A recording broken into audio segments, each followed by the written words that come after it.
32 নাম্বারকে গুড়িয়ে দেওয়ার মাস্টারমাইন্ড হচ্ছে পিনাকিদা। পিনাকিদা 32 নাম্বার গুড়িয়ে দিয়ে প্রমাণ করলো তার শক্তি দ্বারা তিনি কি কি করতে পারে সেটির একটি এক্সাম্পল তিনি সেট করলেন। এখন দেখা যাক যে 32 নাম্বার যে গুড়িয়ে দেওয়া হলো তারই উস্কানিতে বা তার ইচ্ছাতে কেন করা হলো বা কি জন্য এই কাজটি তিনি করলেন। আমাদের সর্বপ্রথম যে জিনিসটি জানতে হবে সেই জিনিসটি হচ্ছে পিনাকিদার শক্তি আসলে কি, তিনি কেন এত জনপ্রিয়, মানুষ কেন তার কথা শোনে। এটি বোঝার আগে আপনার আরো একটি জিনিস বুঝতে হবে, সেটি হচ্ছে পিনাকিদা কিন্তু বাংলাদেশে অবস্থান করছে না, পিনাকিদা সুদূর ফ্রান্সে অবস্থান করছে এবং ফ্রান্সের থেকে তিনি এইসব কর্মকাণ্ড বাস্তবে পরিণত করছেন। তাহলে তার শক্তি সম্পর্কে আপনার একটু চিন্তা ভাবনা করতে হবে এবং তিনি কোন ক্রাইটেরিয়ায় কাজ করে সেই বিষয়েও আপনার একটু অবগত হতে হবে। যে কোনো কেউ চাইলেই পিনাকিদাকে যাতা বলতে পারবেন না এবং যে কেউ যদি চান পিনাকি দ্বারা ক্ষতি করতে সেটিও কিন্তু পারবেন না।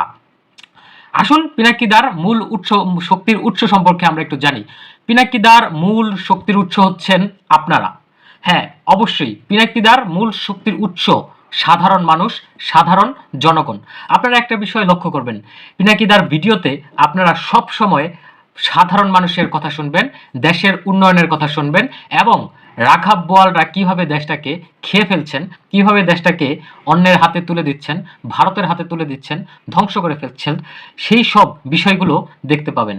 এবং সেই সব বিষয়গুলো দেখে সাধারণ মানুষজন যেমন শ্রমিক, রিক্সা চালক, এছাড়াও যারা খেটে খাওয়া মানুষ, তারা এই বিষয়গুলো খুবই পছন্দ করে এবং সেজন্যই তিনি তাদের কাছে এত জনপ্রিয়। আর আমরা জানি শক্তির উৎস হচ্ছে জনগণ, গণতন্ত্র, যেটা সবচেয়ে বেশি আমরা যেই বিষয়টা সবচেয়ে বেশি জানি সেটা হচ্ছে যখন জনগণকে এক করা যাবে, জনগণকে বুঝানো যাবে একটা বিষয়, তখন সেই জনগণের বিপক্ষে কিন্তু কেউ যেতে পারবে না। আমরা দেখেছি ফ্যাসিস্ট হাসিনা সরকার কিভাবে পালিয়েছেন জনগণের এই থাবার হাত থেকে। এখন পিনাকি এসব কেন করছেন সেই বিষয়টা নিয়ে আমরা একটু কথা বলি, একটু আলোকপাত করি, বোঝার চেষ্টা করি।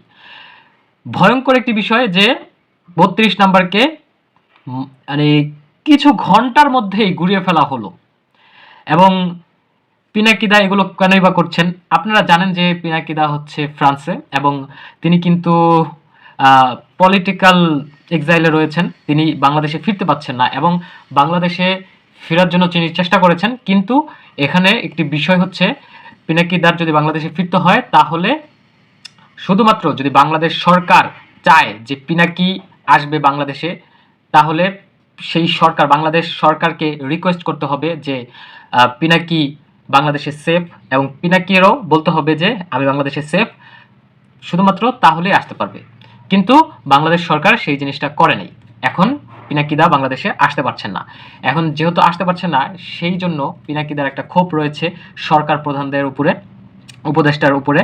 এখন তারা ফ্রান্সে থেকেই চেষ্টা করছে যে এই সরকারকে কিভাবে হচ্ছে সঠিক রাস্তায় নেওয়া যায়, সঠিকভাবে কাজকর্ম করা যায়। এছাড়াও পিনাকিদার আরও একটি ইচ্ছা ছিল, সেটি হচ্ছে পিনাকিদা একটি ক্ষমতার একটি জায়গায় থাকতে চেয়েছিলেন, যাতে তার যে পরিকল্পনা, তার যেই মেধা, সেই মেধাগুলো ইউটিলাইজ করে তিনি যাতে বাংলাদেশের একটি সুন্দর ম্যাপ দিতে পারে, ম্যাপ রুট দিতে পারে, যাতে সব পরিকল্পনার সাথে তিনি জড়িত থাকতে পারেন, যাতে বাংলাদেশ অন্য দেশের চাপে বা অন্য ষড়যন্ত্রের চাপে মুখ থুবড়ে না পড়ে বা বাংলাদেশের যে ঊর্ধ্ব গতি সেই গতিটা ধরে রাখা যায়। এই জিনিসগুলো হচ্ছে না বিধায়ী পিনাকিদা এখন সুদূর ফ্রান্সে থেকেই তার যেই মনের ইচ্ছা সেগুলো হাসিল করতে চাচ্ছেন। যেমন দেখেন, শেখ হাসিনা বাংলাদেশের শত্রু, সুতরাং শেখ হাসিনার কোনো অস্তিত্ব বাংলাদেশে তিনি রাখতে চায় না। এটি একটি এক্সাম্পল, আর এই এক্সাম্পল দ্বারাই তিনি পুরো বাংলাদেশের রাঘব বোয়ালদের সতর্ক করলেন যে তোমরা যদি বাংলাদেশকে নিয়ে খেলা করো বা বাংলাদেশের বিপক্ষে কোনো কিছু করো, তাহলে আমি এভাবেই আসবো জনগণ নিয়ে, এভাবেই তোমাদেরকে গুড়িয়ে দিব, ধ্বংস করে দিব।